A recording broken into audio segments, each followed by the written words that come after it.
Hello everyone, triple এবিডির আর একটা নতুন ক্লাসে আপনাদেরকে স্বাগতম।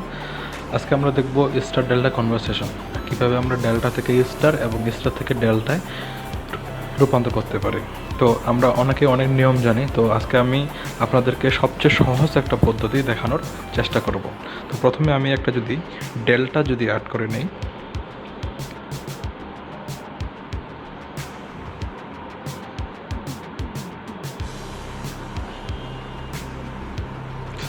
এটা হলো ডেল্টা। এটা যদি আমি স্টার অ্যাড করতে চাই তাহলে দেখেন স্টারটা আমার ঠিক এরকম হবে। দ্যাট মিনস ওয়াই এর মতো অনেকটা। আমার আর্টটা একটু আঁকা বাঁকা হয়ে গেছে, তো এইটার কী হবে, ওয়াই এর মতো হবে।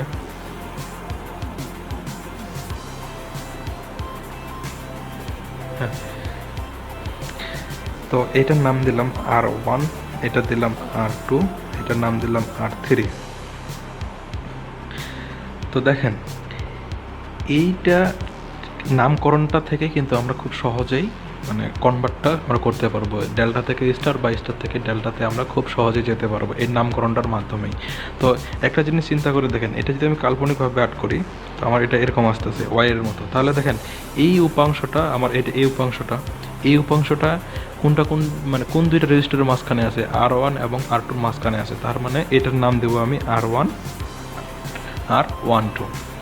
এই উপাংশটা চিন্তা করেন, এই উপাংশটা কোথায় আছে, ঠিক এই বরাবর R1 এবং R3-র মাঝখানে আছে। তাহলে এই উপাংশের নাম দিলাম আমি R13। এটার ক্ষেত্রেও সেম, এটার কোথায় আছে, R2 এবং R3-র মাঝ বরাবর আছে, জন্য এই রেজিস্ট্যান্সের নাম দিলাম R23। তাহলে এখন এই R12-র মানটা আমরা কিভাবে বের করব? আমরা এটা সহজেই বের করতে পারি। R12 ইজ ইকুয়াল টু, দেখেন R1 এবং 2, তার মানে এখানে দুইটা রেজিস্টার বোঝাচ্ছে, R1 এবং R2 এই দুইটাকে বোঝাচ্ছে। তার মানে উপরে কী হবে, গুণ। R1 R2 দুইটাই হবে গুণ, আর নিচে হবে সবগুলোর যোগ, R1 plus R2 plus R3। কত সহজ না? এখানে যেটা থাকবে সেটা উপরে গুণ হয়ে যাবে, নিচে সবগুলোরই যোগ হয়ে যাবে। সেই ক্ষেত্রে আমরা যদি এখন R13-র মান বের করতে চাই, R13 ইজ ইকুয়াল টু, তাহলে কি সহজে আমরা বলতে পারবো না, R1 into R3 divided by সবগুলোর যোগফল, R1 plus R2 plus R3। আরেকটা দেখি R23, তাহলে এটা কি পারবেন না? এখন আশা করা যায় পারবেন খুব সহজেই। এখানে কি কোনটা কোন হবে, আর যেহেতু এখানে আমার R23 দেওয়া আছে, তার মানে কি R2 into R3 divided by R1 plus R2 plus R3। দেখছেন কত সহজেই আমরা এখানে নামকরণের মাধ্যমেই আমরা কনভারসেশনটা করতে পারলাম। তাই ডেল্টা থেকে আমরা স্টারে কীভাবে যাব, প্রথমে এখানে যে নামগুলো থাকবে এটা নামকরণ একটা করে নিলাম, তারপরে এইখান থেকে আমরা এটাকে নামকরণগুলো করবো। উপাংশ দেখেন, এই উপাংশটা আছে R1 এবং R2-র মাঝখানে, এই জন্য এটার নাম দিয়েছি আমি R12। এটা আছে R1 এবং R3-র মাঝখানে, এই জন্য এটার নাম দিয়েছি আমি R13। এটা দিয়েছি R23।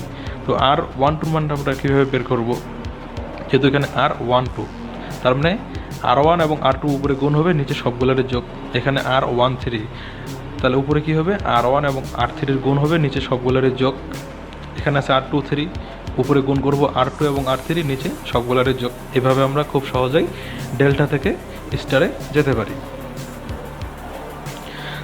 এখন আমরা দেখব যে কিভাবে আমরা স্টার থেকে ডেল্টাতে সহজেই রূপান্তর করতে পারি। তো এই স্টারটা একটা কাল্পনিক একটা আর্ট করি। আচ্ছা, এটা তো কাল্পনিক একটা রেখা আর্ট করলাম। হ্যাঁ, এর মাঝখানে একটা করে রেজিস্টার আছে, এই চিত্রটাই আমি এখানে বের করে নিয়ে আসছি। তো একটা জিনিস খেয়াল করেন যে এই যে এখানকার যে একটা কাল্পনিক রেখা, এখানে একটা রেজিস্টার আছে, মানে এই রেজিস্টারটা কোন দুইটা রেজিস্টারের সমন্বয়ে গঠিত হয়েছে, দেখেন R1 এবং R2। তার মানে এই রেজিস্টারের নাম আমরা দিতে পারি, এই রেজিস্টারের নাম আমরা কি দিতে পারি, কিভাবে দেব, যে দেখেন এই রেজিস্টারটা, তার মানে এইখানকার এই R1 উপাংশ এবং R2 উপাংশের সমন্বয়ে আমার এই রেজিস্টারটা গঠিত হয়েছে। মানে কাল্পনিক যদি চিন্তা করি তাহলে এখানকারটা, এটাই আমি এখানে বের করে নিয়ে আসছি। তাহলে এটার নাম কি দেবো আমি, R12, যেহেতু R1 এবং R2 সমন্বয়ে গঠিত হয়েছে। তদ্রূপ এটার ক্ষেত্রে কি দেবো, যেহেতু এটা R1 এবং R3 সমন্বয়ে গঠিত হয়েছে, R13, এটা দেবো R23, কারণ এটা এই উপাংশটা R2 এবং R3 সমন্বয়ে গঠিত হয়েছে। তাহলে এখন এখানে আমরা R12 R13 R23 এর ভ্যালুগুলো কীভাবে বের করব? তো প্রথমে আসি R12 ইকুয়াল টু, দেখেন এখানে R1 এবং R12 মানে কি বোঝাচ্ছে? R1 উপাংশ এবং R2 উপাংশ। প্রথমে R1 যখন প্রথমে কি এটা যখন আমরা করছিলাম যে R12 উপরে গুণ করছিলাম, এটার ক্ষেত্রেও ঠিক সেমই হবে। R1 R2 আসেনি কোনটা বা বাদ আছে কোনটা? বাদ আছে হলো R3, নিচে R3 দ্বারা ভাগ করব, প্লাস এই উপরে দুইটাকে আবার যোগ করে দেব, R1 প্লাস R2। দেখছেন কত সহজ না?